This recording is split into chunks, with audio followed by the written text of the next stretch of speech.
11월 학평 고1 화법 지문부터 한번 같이 볼 텐데요. 화법 지문의 경우에는 지금 강연이 제시되어 있었습니다. 강연의 경우 문제를 풀 때에는 발표랑 비슷하게 풀면 되는데요. 강연 관련해서 잘 나오는 개념, 지금 자기소개를 할 때 식품안전연구소의 누구누구입니다. 이렇게 이야기를 하고 있죠. 그리고 나서 강연 내용을 살펴보면 식품포장지의 표시사항에 대한 내용이에요. 식품안전연구소의 사람이 식품포장지의 표시사항에 대해서 이야기를 하면 우리가 이 강연 내용이 믿을만하다 이렇게 생각을 하게 되겠죠. 전문성을 드러냄으로써 공신력을 확보하고 있다 하는 거, 공신력이란 개념 내신 문제 충분히 출제될 수 있기 때문에 기억을 하면 좋을 것 같고요. 그 외에 이 강연에서 좀 주목할 만한 부분은 지금 강연자가 질문을 되게 많이 활용을 하고 있어요. 강연 본격적으로 들어가기 전에 강연 내용과 관련된 질문 던지면서 청중들이 자신의 경험이라든지 자신의 생각 떠올릴 수 있도록 하는 질문, 그리고 자료를 제시한 다음에 자료에서 좀 주목해야 할 부분, 질문을 통해서 또 관심을 집중시키는 것, 그리고 자료 또 제시한 다음에 자신이 설명할 내용에 대해서 먼저 질문을 하는 거죠. 여기선 어떤 정보를 알 수 있을까요? 이러한 정보를 알 수 있습니다. 지금 문답법 활용하고 있다는 거 확인을 할 수가 있고요. 그 다음 여기도 똑같이 주목해야 되는 부분을 밝히고 있다. 그래서 이 질문, 발표자가 활용한 질문 중심으로 말하기 전략, 묻는 문제 출제가 될 수 있고요. 기본적으로 내용, 각 문단에서 설명하고 있는 것도 잘 이해를 해야겠죠. 여기서 우리가 조금 주목해야 하는 부분은 학력평가 문제에서 출제가 되었었죠.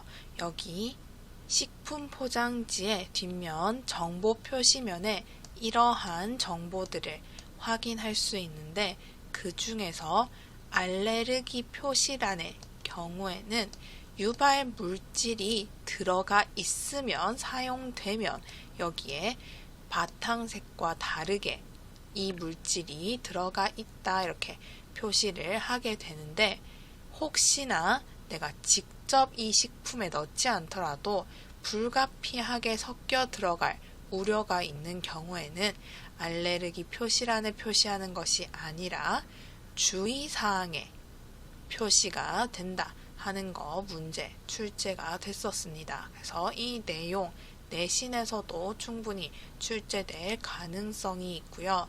이와 비슷하게 우리가 제대로 파악해 두어야 하는 건 제품명에 특정 맛이나 향이 표시되어 있는데 원재료로 합성 향료만을 사용한 경우에는 이 향자를 넣고 합성 향료가 첨가되었다는 문구를 제품명 주위에 적어야 한다 하는 것. 그리고 식육 가공품의 경우에는 식품에 포함된 모든 식육의 종류와 함량을 주 표시면에 표시하도록 되어 있다 하는 것. 식육 가공품의 경우에만 해당한다 하는 거 체크를 하고요.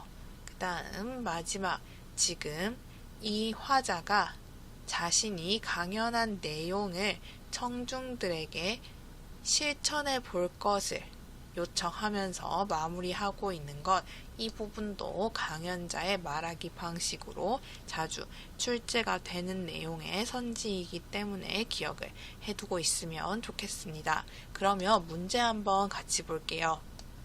변형 문제 1번, 위 강연자의 말하기 방식으로 가장 적절한 것은 묻고 있고요. 1번, 질문을 통해 청중의 내용 이해를 점검하고 있다 되어 있는데 우리 아까 보았을 때 질문만이 활용하고 있었지만 내용 이해를 점검하는 거 방금 이렇게 설명했는데 잘 이해하고 있는지 확인하는 질문은 찾을 수가 없었습니다. 그렇기 때문에 1번 적절하지 않다. 그 다음 2번 대상의 발전 과정을 시간 순서대로 설명하고 있다 되어 있는데 품 포장지를 지금 주 표시면 그리고 정보 표시면처럼 나누어서 설명하고 있지 어떻게 발전해 왔는지 이런 것들은 따로 설명하고 있지 않았죠. 시간 순서대로 내용 구성한 것 확인할 수 없기 때문에 2번도 적절하지 않다. 그 다음 3번 청중의 반응을 예상하고 이를 언급하고 있다 되어 있는데요. 우리 소고기 이야기하는 부분에서 확인을 할 수 있습니다. 여기에서는 어떤 정보를 알 수 있을까요? 하고 묻고는 지금 이렇게 이야기하고 있어요. 제품명을 보고 소고기만으로 만든 식품이라고 생각하시는 분들이 많을 텐데요. 사실은 이러한 것들을 알 수 있습니다. 그러면 여기 소고기만으로 만든 식품이라고 생각하는 거, 청중이 생각하는 거죠. 청중의 반응을 예상하고 이를 언급하고 있다. 3번이 적절한 것, 정답이 되겠네요. 그 다음 4번 다른 대상에 비유하여 특징을 설명하고 있다 되어 있는데 전체적으로 보았을 때 비유 활용된 부분 찾을 수가 없고요. 그 다음 5번 자신의 경험을 통해 청중과의 공감대를 형성하고 있다 되어 있는데 여기에서 경험 이야기하는 거 확인을 할 수 없기 때문에 5번까지도 적절하지 않다. 1번의 정답은 3번이 되겠습니다. 그 다음 화법과 작문은 문제로 바로 넘어와서 문제 한번 같이 보면서 가와 나의 내용도 간단하게 살펴보도록 할게요. 문제 3번입니다. 학생 1이 가의 토의 내용을 바탕으로 나를 작성할 때 나에 반영된 내용으로 적절하지 않은 것은 묻고 있고요.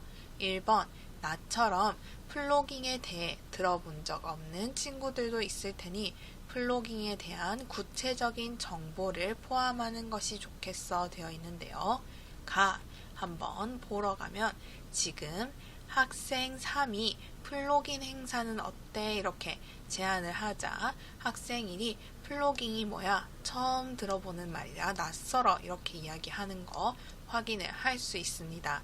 지금 상대방이 제시한 의견에 대한 부연 설명, 추가 설명 요청하고 있고요. 그에 따라서 학생 3이 간략하게 설명하는 거 확인을 할 수 있습니다. 그러면 나에서는 이 부분이 어떻게 반영되었는가?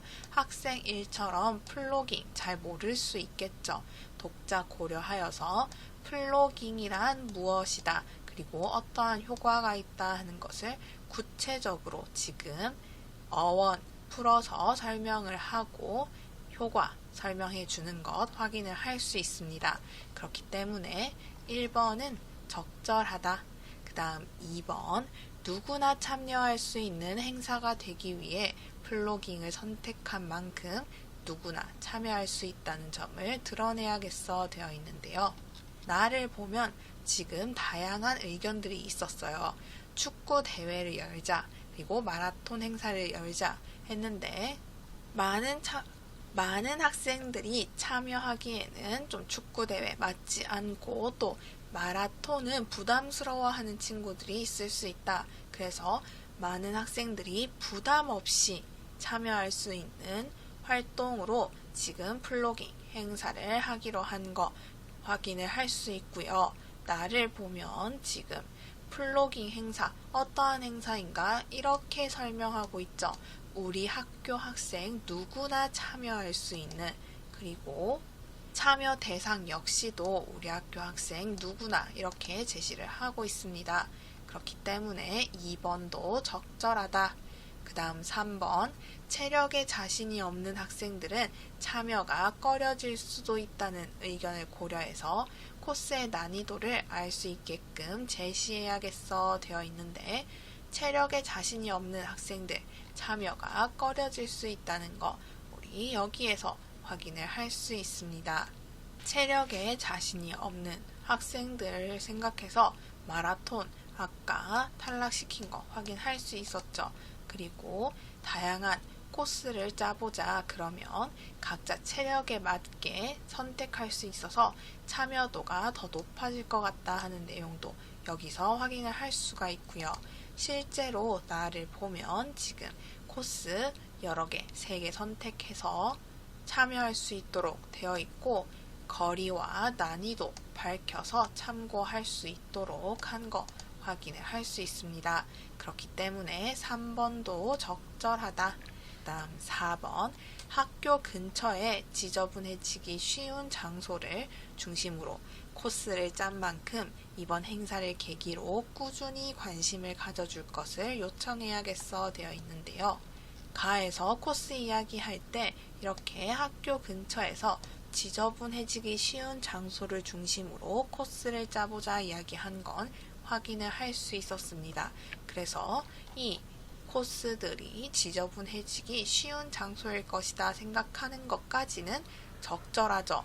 그런데 우리가 나의 문구를 보았을 때 이 행사를 계기로 하여서 계속 마을 환경에 관심을 갖도록 요청하는 그러한 내용들을 확인할 수 없기 때문에 4번이 적절하지 않다. 4번 뒷부분이 잘못되었다 알 수 있어야겠죠. 마지막 5번 학생들이 쉽게 신청할 수 있도록 인터넷 사이트를 이용하기로 한 만큼 신청 방법의 사이트 주소를 안내해야겠어 되어 있는데 여기 끝부분을 보면 참가 신청은 인터넷 사이트를 이용해서 받자 하는 거 확인을 할 수 있고요. 그 다음 나에서 신청 방법에 참여 링크 제시해서 쉽게 참여할 수 있도록 한 것도 확인을 할 수 있습니다. 그렇기 때문에 5번도 적절하다. 그러면 3번의 정답 4번이 되겠네요. 그 다음 장문도 우리 문제로 바로 넘어가서 문제 보도록 하겠습니다. 1번 다음은 초고를 작성하기 전에 학생이 떠올린 생각이다. A에서 E 중 학생의 초고에 반영되지 않은 것은 묻고 있고요. A. 질문을 통해 이어질 내용에 대해서 묻고 그에 답하는 방식으로 내용을 전개해야겠어 되어 있는데 자문자답 여기 두 번째 단락에서 확인을 할 수 있죠. 그린워싱이 증가하는 원인은 무엇일까? 기업이 이렇게 하고 제도가 이렇게 되어 있고 소비자가 이렇게 하기 때문이다 하는 거 질문에 대한 답 이어서 제시를 하고 있습니다. 그러면 A는 반영되어 있다. 다음 B 그린워싱이 증가하는 원인을 다양한 측면에서 분석해 제시해야겠어 되어 있는데 방금 확인했죠. 기업이 뭐뭐 하기 때문이고 또 제도적 측면에서 이러한 점이 부족하기 때문이고 소비자가 이렇게 하기 때문이다 하는 거 세 가지 측면에서 분석해 제시를 하고 있고요. 또 추가로 이야기를 하자면 해결책 같은 경우에도 이 분석한 원인을 바탕으로 세 가지 차원에서 제시를 하고 있더라. 그러면 C. 글을 쓰기 위해 활용한 자료의 출처를 제시해서 내용의 신뢰성을 높여야겠어 되어 있는데 지금 내용의 출처를 이야기하는 부분은 확인을 할 수가 없기 때문에 이게 잘못되었다. 정답 3번 찾을 수가 있습니다. 그 다음 4번 그린워싱이 증가하게 된 배경을 설명해서 독자들이 내용을 이해하는데 도움을 주어야겠어 되어 있네요. 첫 번째 단락에서 바로 확인을 할 수 있습니다. 그린워싱이 증가하게 된 이유 무엇인가? 최근 친환경 제품에 대한 소비자의 관심이 높아지면서 친환경 제품 소비가 활성화되고 있기 때문에 그 과정에서 그린워싱도 증가하고 있는 거죠. 그러면 B는 적절하다. 그리고 E.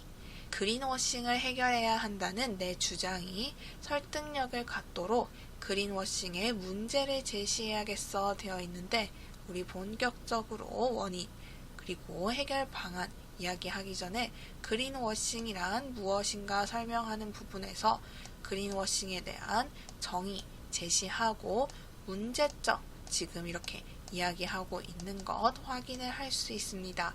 그러면 이러한 문제점이 있기 때문에 그린워싱 해결해야 한다 하는 필자의 주장 더 설득력을 가질 수가 있겠죠. 그래서 이까지도 확인을 할 수 있더라. 1번의 정답은 3번이 되겠습니다. 그 다음 언어도 한번 볼 텐데요. 지금 지문부터 살펴보면 지문에서는 관형어 그리고 부사어 무엇인지 설명을 해주고 있죠.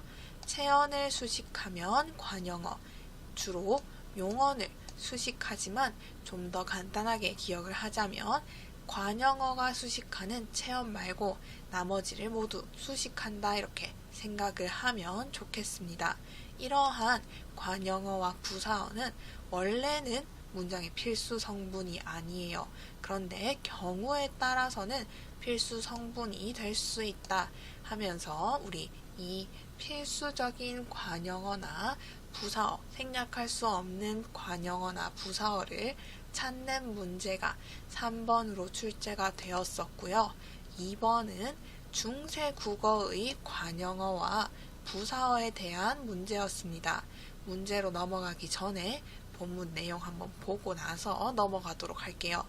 지금 중세 국어의 관형어와 부사어도 전반적으로 유사한 양상을 보였으나 차이점이 있다고 하면서 어떠한 차이점이 있었는지 구체적으로 이야기를 해주고 있습니다. 격조사가 쓰였을 때 우리 관형어와 부사어 이야기를 하고 있으니까 관형격 조사, 부사격 조사 이야기를 하는 거겠죠. 하나씩 살펴보면 관형격 조사의 경우 지금 현대 국어에서는 의 하나 남아있어요. 체언 뒤에 결합해서 이 체언이 이어지는 체언을 수식하도록 해주는 역할을 하고 있죠. 그런데 중세 국어에서는 이러한 관형격 조사가 두 가지가 있었습니다. 첫 번째, 지금 우리가 쓰는 의와 아래 쓰는 의, 이 두 가지 형태는 모음 조화에 따라서 결정이 되었고요. 언제 쓰였느냐? 사람이나 동물처럼 생명이 있는 유정체언 중에서 높임의 대상이 아닌 것과 결합할 때 쓰였습니다. 예를 들면 강아지 아니면 동생 이런 것들이 있겠죠. 그리고 무정체언이나 높임의 대상이 되는 유정체언, 물건이나 생명이 없는 것 혹은 높임의 대상이 되는 유정체언, 주로 부처 혹은 왕이 있겠죠. 이러한 것과 결합할 때에는 시옷이 쓰였다 하는 것. 그 다음 부사격 조사, 현대 국어에 여러 가지가 있죠. 에나 에게 이런 것들이 있는데 이러한 부사격 조사의 경우 또 모음에 따라서 모음 조화 지키기 위해 두 가지 형태 그리고 반모음이나 이 뒤에 얘가 쓰이는 것, 그 다음 특정 체언 뒤에서는 의가 쓰이기도 했다 하는 거 얘기를 하고 있습니다. 중요한 거 여기 지금 의가 2번 나왔죠. 그러면 어떻게 구분할 수 있을까요? 역할을 보고 구분을 해야 합니다. 관형어의 역할을 하면 관형격 조사, 부사어의 역할을 하면 부사격 조사가 되는 거겠죠. 그 다음 2번에 제시하고 있는 예시들을 한번 분석해 보도록 하겠습니다. 1번 깊은을 보니 현대 국어와 중세 국어에서 사용되는 관형사형 어미의 형태가 동일하다는 것을 알 수 있군 되어 있는데요. 여기 보면 뿌리가 깊은 나무 해서 깊은 지금 소리 나는 대로 연철했기 때문에 이렇게 적혀 있을 뿐이지 형태 자체는 동일한 거 우리가 알 수 있습니다. 그래서 쉽게 1번은 적절하다 하는 거 알 수가 있고요. 그럼 바로 정답이 되겠죠. 그 다음 나머지 선지들이 왜 틀렸는지 정확하게 알 수 있어야 합니다. 2번 바라매를 보니 현대 국어와 달리 중세 국어에서는 체언 뒤에 부사격 조사가 결합하여 부사어로 쓰이기도 하였군 되어 있네요. 지금 바람에 체언 바람 뒤에 에라는 부사격 조사 결합해서 부사어로 쓰인 것 확인을 할 수 있습니다. 그런데 이러한 쓰임, 현대 국어에도 그대로 남아있죠. 체험 바람 뒤에 에 쓰여서 지금 문장에서 부사어로 쓰이고 있습니다. 그렇기 때문에 2번 적절하지 않다. 그 다음 3번 아니를 보니 중세 국어 역시 현대 국어와 마찬가지로 형용사의 어간에 부사격 조사가 결합하여 쓰이기도 하였군 되어 있는데요. 그런데 아니를 보면 이 아니 자체가 부사어인 것을 알 수 있어야 됩니다. 아니 자체가 부사어고요. 또 아니가 부사어인 거 몰라도 지금 이 설명 이상하다는 거 알 수 있어야 돼요. 형용사의 어간에 조사 결합할 수 있나요? 결합할 수 없죠.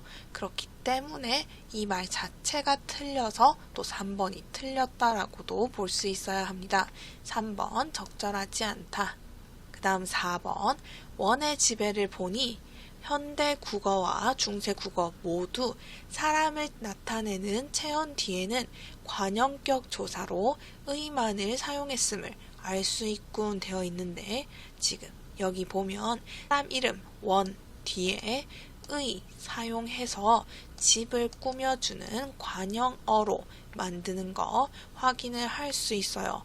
그런데 이것만 가지고 우리가 체언 뒤에 관형격 조사로 의만 있었다라고 이야기하면 잘못됐겠죠. 모음 조화 때문에 아래를 사용하는 의도 있었고요. 또 부처에서도 확인할 수 있듯이 높임의 대상이 되는 유정명사 뒤에는 시옷을 사용했기 때문에 그것도 잘못되었다. 그러면 4번 역시도 잘못된 거 알 수 있어야 하고요. 또 문제에서 출제되진 않았는데 여기 두의 다르다는 거 알 수 있어야겠죠. 현대어 풀이를 보면 더 분명하게 드러납니다. 첫 번째 의는요. 관형어로 쓰이게 해주는 관형격 조사. 그런데 두 번째 의는 특정한 체언 뒤에 결합해서 부사어로 쓰일 수 있게 해주는 부사격 조사입니다. 이러한 의의 기능은 현대 국어에서는 없어졌기 때문에 지금 에로 바꾸어서 번역을 한 거 확인을 할 수가 있어요. 그 다음 5번 붓텄을 보니 현대 국어와 달리 관형격 조사, 시옷을 써서 사람을 나타내는 체언과 아닌 것을 구분하였군 되어 있는데 부처, 사람이죠. 그렇기 때문에 지금 이 설명 잘못되었다는 거 알 수 있어야 합니다. 무정명사에도 시옷 썼지만 유정명사 중에서 높임의 대상이 되는 경우에도 시옷을 썼기 때문에 단순히 시옷을 써서 사람과 아닌 것을 구분했다고 보기는 어려운 거예요. 그러면 여기까지 문제 한번 함께 살펴봤고요. 모든 자료는 나무아카데미 홈페이지에서 이용하실 수 있습니다.